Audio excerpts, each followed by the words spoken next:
book that we read was The Wall in the Middle of the Book, which I really like that book. Did you like that book? No. Some of you did. Some of you didn't. What about Misunderstood Shark? No. Thumbs up, thumbs down. Kind of. I think it's, for me personally, it was kind of a sci-fi stuff. Boo. All right, Hawk Rising. Yeah! I really like that book. So we're going to talk about our learning targets today. I can identify a biography book. Ooh, we're going to talk about what a biography book is. Some of you might already know that. And then the other learning target is I can rate a book out of 5 stars, which you have been doing, which is amazing. So we're going to read Girl Running.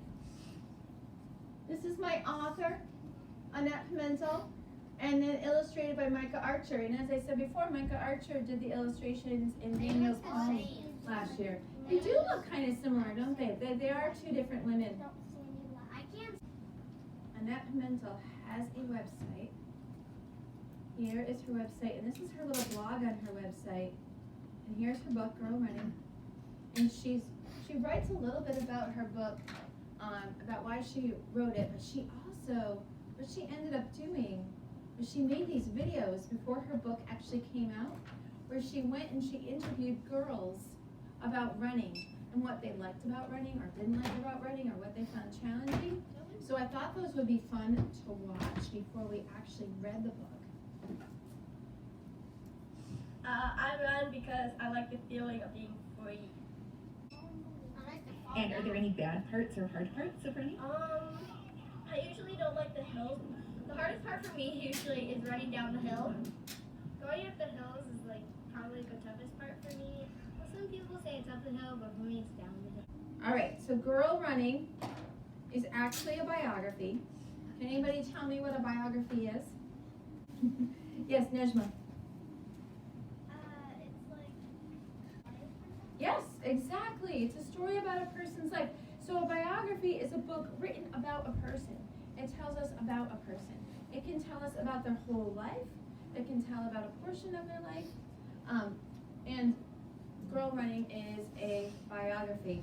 Do you think a biography is a fiction book or a non-fiction book? Non-fiction. It's a non-fiction book. Nice job. I knew you were going to get that. So, Girl Running is a book about Bobby Gibb. And Bobby Gibb is a woman who, in 1966, I believe, ran the Boston Marathon. And the Boston Marathon is a huge race in Boston, Massachusetts. It's 26.2 miles long, which is a really long way to run in one day. When she wanted to run in it, a woman had never ran in it before. And so this is kind of the story of how she ran in it and her challenges about it. Because when she was a young girl, women were discouraged to run. They weren't really encouraged to do that. And there was just a lot of obstacles for her. Girl Running, Bobby Gibb and the Boston Marathon.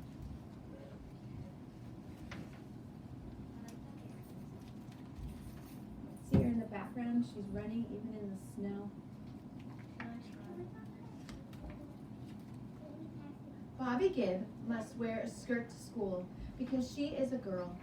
She is not allowed to run on the school's track team because those are the rules, and rules are rules. Remember, this happened a long time ago. But after school,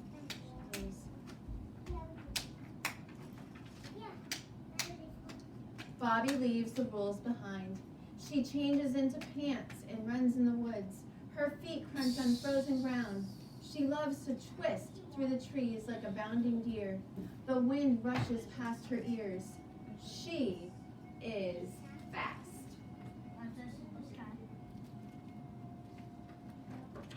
Every spring, the Boston Marathon winds through a neighborhood not far from Bobby's house. One year she goes to watch 26.2 miles. Can people even run that far? Here come the runners. Bobby's legs twitch to join the race. So here she goes. Look at this, 1 mile all the way to 26.2. And it has like 24. a map, and it lists all of the towns that she runs through. 24 miles? The day after the marathon, Bobby starts to train. She has no running shoes, no exercise clothes, but that doesn't stop Bobby. She laces on sturdy nurse's shoes. Bobby realizes something. She has a chance to show the world the rules are wrong. She has a chance to show what women can do. She will run the Boston Marathon. Finally, it is race day. Bobby hides behind some bushes while the registered runners gather near the starting line. Bang! The starting gun fires and Bobby stumbles out of the bushes to join the race. Scream for Bobby. It's a girl! There's a girl running! Go get 'em! Here we go. 3 miles, 4 miles, 5, 6, 7, 8, 9, 10. Soon everyone listening to the radio knows. A girl is running the Boston Marathon. Look, there's a sign that says, Go Bobby. The marathon route passes a women's college. Strong. But coming downhill, things change. Bobby learns the hard way that you should not race in new shoes.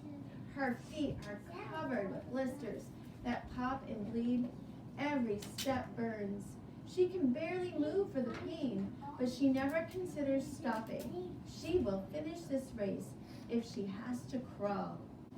If you have a comment, question, or connection about girl running, this is your opportunity to share that. Yes, Matthew, do you have something to share? Yep, can you tell me with your voice what picture you want? Did you want me to show a picture?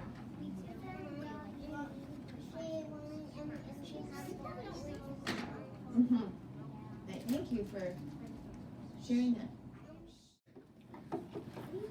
So last week we talked about our 50 states research project, which you're going to be doing with Miss Quenneville. And we're kind of learning the skills that we need to know before we actually start doing our 50 state research project. And our learning targets are I can create a Google slide presentation, and I can research a topic using online resources. Links, if you can't remember what where Mrs. Tate said that they were, just always start at the Lothrop School website. And on your Chromebooks, there's a tab all the way over to the left, and it says RNES Tools, and if you click on it or put your cursor over it, it lists all these websites, and you want to click on Lothrop Elementary School. When you get to the Lothrop Elementary School site, I know my cursor is over this, so just ignore that. You're going to click on Library. It's right there. It's really hard to miss. It has little books next to it. So you're going to click on the library. And because we're doing a research project, I'm going to go up in the top and you see where it says Research. You're going to click on Research Tools. And look, if you scroll down, I made this icon for you. And it says research links for 3rd and 4th grade. And you click on that. And everything you need for your research part of your project is right here. Encyclopedia Britannica is a great tool. If you click on that, it comes up with 3 levels. Always start with the elementary level because 3rd and 4th grade is an elementary. You're going to click on that. And here is our home page. I'm going to give you a little hint on the assignment that I gave you today when you're looking up skills. I'm going to have you scroll down. If you go down here to show more, I'm going to have you click on this icon today, which says Tour the USA. And if you click on it, it gives you a map of all of the states. And you can go through and you can click on the state and learn all this different information. I'm going to have you play around with that today. So we have this, and if you have your state, say you're in the state of Vermont, I have my search bar up at the top of Encyclopedia Britannica. You type in Vermont.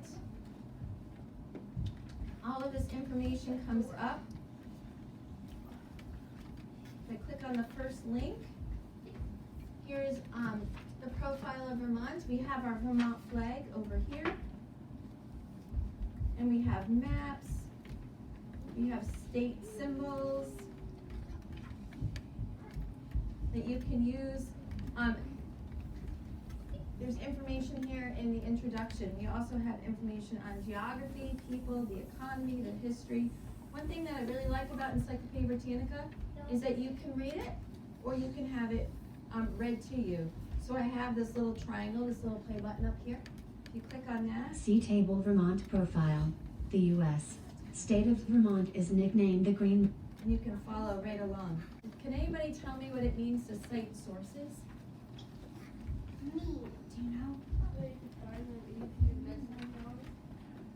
That, yeah, if you cite your sources, then you'll be able to find that source much easier next time you're looking for it. That is a great reason. Why else would we cite our sources? Max? So the teacher can. So the teacher knows where you got your information from. Anybody else have any other thoughts on that? So we are looking up information. Encyclopedia Britannica has gathered all of this information. We're getting their information from them. We want to give them credit for what they have found. And so you want to make sure that when you're citing your sources, you're actually saying, this is where I got it, this is who or what found that information for us, and you want to give them credit. So if you click on this little check mark here, and it says cite, it gives you all of that information right here. This is the title of our article.